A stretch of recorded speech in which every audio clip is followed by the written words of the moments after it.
Hi Fresh stock മാർക്കറ്റുമായി ബന്ധപ്പെട്ട ഇന്നത്തെ പ്രധാനപ്പെട്ട അപ്ഡേറ്റുകളിലേക്ക് എല്ലാവർക്കും സ്വാഗതം. ഇന്ത്യയുടെ GDP ഡാറ്റ വരാനുണ്ട്. അതുകൊണ്ട് തന്നെ മാർക്കറ്റ് ഇന്ന് അല്പം കോഷ്യസ് ആയിരുന്നു. നിഫ്റ്റി സെൻസെക്സ് നല്ല രീതിയിൽ താഴോട്ടും പോയിട്ടുണ്ട്. ഇന്ന് സ്വിറ്റ്സർലൻഡിൻ്റെ റിസൾട്ട് വന്നിരുന്നു. അതിനെ തുടർന്ന് സ്വിറ്റ്സർലൻഡ് നല്ല രീതിയിൽ ഇന്ന് മുകളിലേക്ക് പോയിട്ടുണ്ട്. അതിനെക്കുറിച്ചൊക്കെ നമ്മുടെ വീഡിയോയിൽ ഇന്ന് സംസാരിക്കുന്നുണ്ട്. വീഡിയോ അവസാനം വരെ കാണാൻ ശ്രമിക്കുക. ഇനി ഇന്നത്തെ മാർക്കറ്റ് നോക്കുകയാണെങ്കിൽ സെൻസെക്സ് 152 പോയിന്റ് ഇടിഞ്ഞ് 81,451 നിഫ്റ്റി 83 പോയിന്റ് താഴ്ന്ന് 24,750 ക്ലോസ് ചെയ്തത്. ബ്രോഡർ മാർക്കറ്റ് നോക്കുകയാണെങ്കിൽ Nifty mid cap 100 0.06% Nifty small cap 100 0.03% down ആയിട്ടാണ് ക്ലോസ് ചെയ്തത്. ഓൾമോസ്റ്റ് ഫ്ലാറ്റ് തന്നെ എന്ന് പറയാം, അതിൽ വലിയ മൂവ്മെൻ്റ് ഒന്നുമില്ല.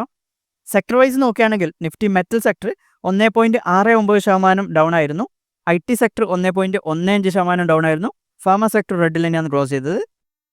ഇന്ന് പോസിറ്റീവിൽ ക്ലോസ് ചെയ്ത ഒരു പ്രധാനപ്പെട്ട ഇൻഡെക്സ് നിഫ്റ്റി PSU ബാങ്കാണ്. ഏകദേശം 3% അപ്പായിരുന്നു.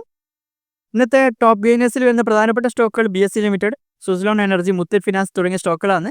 ഇന്ന് റെഡിൽ ക്ലോസ് ചെയ്ത പ്രധാനപ്പെട്ട സ്റ്റോക്കുകൾ ഹിൻഡാൽകോ, ബജാജ് ഓട്ടോ, മസഗോൺ ടോക്ക് തുടങ്ങിയ സ്റ്റോക്കുകളാണ്.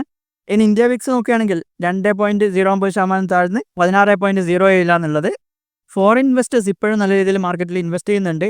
മെയ് മാസത്തിലെ ഡാറ്റ എടുത്താലും ഫോറിൻ ഇൻവെസ്റ്റേഴ്സ് നല്ല രീതിയിൽ ഫണ്ട് ഇന്ത്യയിലേക്ക് മൂവ് ചെയ്തിട്ടുണ്ട്. അതൊരു പോസിറ്റീവായിട്ടുള്ള കാര്യം തന്നെയാണ്. അടുത്ത ഭാഗത്തേക്ക് പോകുന്നതിന് മുമ്പ് നിങ്ങൾ മറന്നുപോയ ചെറിയൊരു കാര്യം ഓർമ്മിപ്പിച്ച ശേഷം മുമ്പോട്ട് പോകാം. നിങ്ങൾ വീഡിയോ ഇതുവരെ ലൈക്ക് ചെയ്തിട്ടില്ല, അപ്പോൾ ഇപ്പോൾ തന്നെ ഒന്ന് വീഡിയോ ലൈക്ക് ചെയ്ത് വെക്കുക. കൂടാതെ ചാനലൊന്ന് സബ്സ്ക്രൈബ് ചെയ്ത് വെച്ചാൽ ഇതുപോലുള്ള കൂടുതൽ വീഡിയോസ് അപ്ലോഡ് ചെയ്യുമ്പോൾ നിങ്ങൾക്ക് അതിൻ്റെ നോട്ടിഫിക്കേഷൻ ലഭിക്കാൻ നിങ്ങളത് സഹായിക്കും. അതുകൂടാതെ നമ്മുടെ വീഡിയോയുടെ ഡിസ്ക്രിപ്ഷനിൽ ഡിമാറ്റ് അക്കൗണ്ട് ഓപ്പൺ ചെയ്യാനുള്ള ലിങ്ക് കൊടുത്തിട്ടുണ്ട്. നിങ്ങൾക്ക് അതുവഴി അക്കൗണ്ട് ഓപ്പൺ ചെയ്യാവുന്നതാണ്. അതിനുശേഷം എന്നെ വാട്സാപ്പിൽ കോൺടാക്ട് ചെയ്താൽ സ്റ്റോക്ക് മാർക്കറ്റ് റിലേറ്റഡ് ആയിട്ടുള്ള കോഴ്സ് സൗജന്യമായിട്ട് ലഭിക്കുന്നതാണ്. എന്നെ വാട്സാപ്പിൽ കോൺടാക്ട് ചെയ്യാൻ മതി. ആദ്യം നമുക്ക് ഗ്ലോബൽ അപ്ഡേറ്റ്സ് ചെക്ക് ചെയ്തിട്ട് തന്നെ തുടങ്ങാം. US കോമഡി ആയിട്ടുള്ള കുറച്ച് കാര്യങ്ങൾ നടന്നുകൊണ്ടിരിക്കുകയാണ്. ഒരു ദിവസം മുമ്പ് US ഒരു ട്രേഡ് കോർട്ട് ഡൊണാൾഡ് ട്രംപിൻ്റെ താരിഫ് ബ്ലോക്ക് ചെയ്തിരുന്നു. താരിഫുമായി ബന്ധപ്പെട്ട ഓരോ അപ്ഡേറ്റുകൾ നമ്മൾ മുമ്പ് പല വീഡിയോകൾ ഡിസ്കസ് ചെയ്തതാണ്. ഓരോ പ്രാവശ്യം അതുമായിട്ട് ബന്ധപ്പെട്ട അപ്ഡേറ്റുകൾ വരുമ്പോൾ പക്ഷേ ഒരു ദിവസം മുമ്പ് US ട്രേഡ് കോർട്ട് തന്നെ ആ ഒരു താരിഫ് കൊണ്ടുവന്ന് ബ്ലോക്ക് ചെയ്തിരുന്നു. പക്ഷേ തൊട്ടടുത്ത ദിവസം തന്നെ US ഫെഡറൽ അപ്പീൽ കോർട്സ് ആ ഒരു താരിഫ് സ്റ്റോപ്പ് ചെയ്തതിനെ റദ്ദാക്കുകയും താരിഫ് വീണ്ടും തിരിച്ചു കൊണ്ടുവരികയും ചെയ്തിട്ടുണ്ട്. എന്തായാലും കോർട്ട് ഈ താരിഫ് ബ്ലോക്ക് ചെയ്താലും ട്രംപ് അതിനെതിരെ വേണ്ട നടപടികൾ സ്വീകരിക്കും എന്നുള്ളത് ഉറപ്പായിരുന്നു.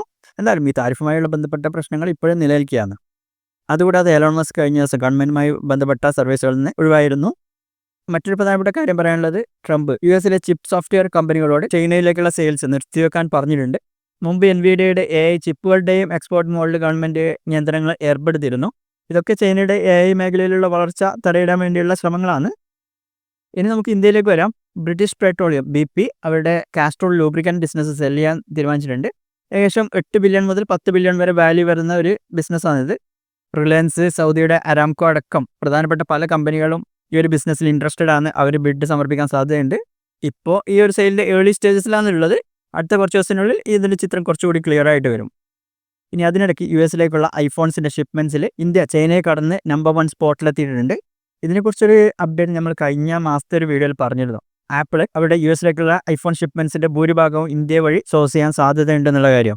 US-ചൈന താരിഫുമായി ബന്ധപ്പെട്ട പ്രശ്നങ്ങളെ തുടർന്ന് ചൈനയിൽ നിന്ന് US എക്സ്പോർട്ട് വെറും 9 ലക്ഷം യൂണിറ്റായിട്ട് കുറഞ്ഞിരുന്നു. പിന്നീട് കുറച്ചു കാലത്തേക്ക് ആ ഒരു താരിഫ് നിർത്തിയിരുന്നെങ്കിലും ഇന്ത്യയിൽ നിന്നുള്ള ഷിപ്മെൻറ്റ് വളരെയധികം അപ്പോൾ തന്നെ വർദ്ധിച്ചിട്ടുണ്ടായിരുന്നു. ഇന്ത്യയിൽ ഫോക്സ്കോൺ, ടാറ്റ ഇലക്ട്രോണിക്സ്, പെഗാട്രോണിൻ്റെ ഒക്കെ ഐഫോൺ മാനുഫാക്ചറിങ് പ്ലാൻസ് ഉണ്ട്. അവരാണ് മെയിനായിട്ടും ഐഫോൺസ് US കയറ്റിയേക്കുന്നത്.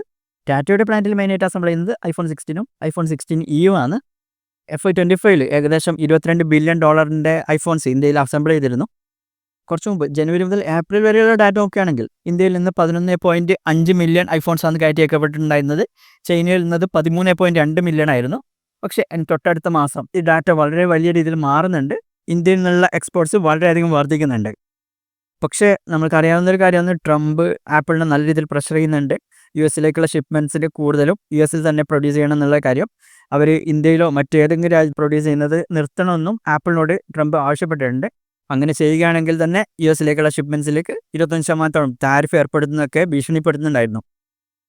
അടുത്തത് ജിയോ ഹോട്ട്സ്റ്റാറുമായി ബന്ധപ്പെട്ട ഒരു അപ്ഡേറ്റ് ആണ്. ജിയോ ഹോട്ട്സ്റ്റാർ ലോകത്തിലെ തന്നെ 2ാമത്തെ ഏറ്റവും വലിയ OTT പ്ലാറ്റ്ഫോമായിട്ട് മാറിയിരിക്കുകയാണ്. നെറ്റ്ഫ്ലിക്സ് മാത്രമാണ് ഇപ്പോൾ അവർക്ക് മുമ്പിലുള്ളത്. നെറ്റ്ഫ്ലിക്സിന് ഏകദേശം 300 മില്യൺ പ്ലസ് സബ്സ്ക്രൈബേഴ്സ് ഉണ്ട്. ജിയോ ഹോട്ട്സ്റ്റാറിൻ്റെ പെയ്ഡ് സബ്സ്ക്രൈബേഴ്സ് നോക്കുകയാണെങ്കിൽ 250 മില്യൺ ആയിട്ടുണ്ട്. പക്ഷേ നമ്മൾ ചിന്തിക്കുന്ന ഒരു കാര്യം, ജിയോ ഹോട്ട്സ്റ്റാർ എന്നുള്ള പ്ലാറ്റ്ഫോം ഇപ്പോൾ ലോഞ്ച് ചെയ്തിട്ട് ഏകദേശം ഒരു 4 മാസം ആവുന്നതേ ഉള്ളൂ. പക്ഷേ അതിനു മുമ്പ് ജിയോ സിനിമ ഉണ്ടായിരുന്നു, ഹോട്ട്സ്റ്റാർ ഉണ്ടായിരുന്നു. അവർ കമ്പൈൻ ചെയ്തിട്ടാണ് ഇങ്ങനെ ഒരു പ്ലാറ്റ്ഫോം ഉണ്ടാക്കിയത്. ഈ ഒരു വലിയ സ്പൈക്കിനുള്ള കാര്യം നമുക്ക് ഊഹിക്കാവുന്നതേ ഉള്ളൂ. IPL 25 തന്നെയാണ്. IPLൻ്റെ സമയത്ത് സബ്സ്ക്രിപ്ഷൻ അവരെ വളരെ വലിയ രീതിയിൽ വർദ്ധിച്ചിരുന്നു. അതുകൂടാതെ തന്നെ അവർക്ക് ICCയുടെയും മറ്റും പ്രധാനപ്പെട്ട ക്രിക്കറ്റ് ടൂർണമെൻറ്റുകളുടെയും സംപ്രേഷണാവകാശം അവർക്കുണ്ട്. കൂടാതെ HBO, പീകോക്ക്, ഡിസ്നി, പാരമൗണ്ട് തുടങ്ങിയവയിൽ നിന്നുള്ള കണ്ടന്റുകളൊക്കെ അവരുടെ പ്ലാറ്റ്ഫോമിൽ അവൈലബിൾ ആണ്. ഇതൊക്കെ അവരുടെ സബ്സ്ക്രിപ്ഷൻ വളരെ വലിയ രീതിയിൽ വർദ്ധിക്കാൻ കാരണമായിട്ടുണ്ട്. ഏപ്രിൽ മാസത്തിൽ മാത്രം അവരുടെ സബ്സ്ക്രിപ്ഷൻ 200 മില്യണിൽ നിന്ന് 250 മില്യൺ ആയിട്ടാണ് വർദ്ധിച്ചത്. അത് പ്രധാനമായിട്ടും IPL കാരണം തന്നെയാണ്. അവർ പ്രതീക്ഷിക്കുന്നത് ജൂൺ 3 ഏകദേശം 300 മില്യൺ ടച്ച് ചെയ്യുന്നതാണ്. ആ ഒരു സമയത്താണ് IPL ഫൈനലും വരുന്നത്. മറ്റൊരു പ്രധാനപ്പെട്ട കാര്യം, ജിയോ ഹോട്ട്സ്റ്റാറിൽ ആഡ് സപ്പോർട്ടഡ് മോഡൽ കൂടി അവൈലബിൾ ആണ്. കാരണം ഇന്ത്യ പോലുള്ള മാർക്കറ്റിൽ എല്ലാവരും പെയ്ഡ് സബ്സ്ക്രിപ്ഷൻ എടുക്കില്ല എന്ന് അവർക്ക് അറിയാവുന്ന ഒരു കാര്യമാണ്. കഴിഞ്ഞ India New Zealand ICC world cup ഫൈനലിൽ ഏകദേശം 61 മില്യൺ വ്യൂസാണ് അവർ ടച്ച് ചെയ്തത്. അത് ഗ്ലോബൽ സ്പോർട്സ് വ്യൂവർഷിപ്പിൽ തന്നെ ഒരു റെക്കോർഡ് നമ്പറായിരുന്നു. ഇനി നമുക്ക് ചില പ്രധാനപ്പെട്ട കമ്പനികളുടെ റിസൾട്ട് നോക്കാം. ആദ്യം നോക്കാൻ വന്നത് LICയുടെ ആണ്. അവർ റെക്കോർഡ് പ്രോഫിറ്റാണ് പോസ്റ്റ് ചെയ്തിട്ടുള്ളത്. FY25 അവരുടെ ടോട്ടൽ പ്രോഫിറ്റ് 48,151 കോടിയായിരുന്നു. ഫൈനൽ ഡിവിഡൻഡ് അവർ പ്രഖ്യാപിച്ചിട്ടുണ്ട്. ഒരു ഷെയറിന് മുകളിൽ 12 രൂപയാണ്. പ്രീമിയം ഇൻകം 4.88 ലക്ഷം കോടിയായിട്ട് വർദ്ധിച്ചിട്ടുണ്ട്. Q4 പ്രോഫിറ്റ് മാത്രം നോക്കുകയാണെങ്കിൽ 38% വർധനവുണ്ടായിട്ടുണ്ട് അതിൽ. പിന്നെ അവരൊരു റെക്കോർഡ് കൂടി സെറ്റ് ചെയ്തിട്ടുണ്ട്. ഒറ്റ ദിവസത്തിൽ 5.88 ലക്ഷം പോളിസീസാണ് അവർ സെൽ ചെയ്തിട്ടുള്ളത്. ഇനി നമ്മൾ നോക്കാൻ പോകുന്നത് സ്വിസ്ലോൺ എനർജിയുടെ റിസൾട്ടാണ്. അവർ വളരെ നല്ല റിസൾട്ടാണ് പുറത്തുവിട്ടിട്ടുള്ളത്. സ്വിസ്ലോണിൻ്റെ Q4 പ്രോഫിറ്റ് ഏകദേശം 365% ഇയർ ഓൺ ഇയർ വർധനവുണ്ട്. അത് 1182 കോടിയായിട്ടുണ്ട്. റവന്യൂ 73% ഇയർ ഓൺ ഇയർ വർദ്ധിച്ച് 3773 കോടിയായിട്ടുണ്ട്. FY25 പ്രോഫിറ്റ് നോക്കുകയാണെങ്കിൽ 2072 കോടിയാണ്. റവന്യൂ 10,851 കോടിയായിട്ടുണ്ട്. വിൻഡ് ടർബൈൻ ബിസിനസ് നല്ല രീതിയിൽ വളർന്നിട്ടുണ്ട്. അത് ഏകദേശം 3142 കോടി റവന്യൂ കൊണ്ടുവന്നിട്ടുണ്ട് കമ്പനിയിലേക്ക്. അപ്പോൾ ഇത്തരം കാര്യങ്ങളാണ് ഇന്നത്തെ വീഡിയോയിൽ പറയാനുള്ളത്. ഇതുപോലെ കൂടുതൽ വീഡിയോസിനായി ചാനൽ സബ്സ്ക്രൈബ് ചെയ്യുക, കൂടുതൽ ഷെയർ ചെയ്യുക.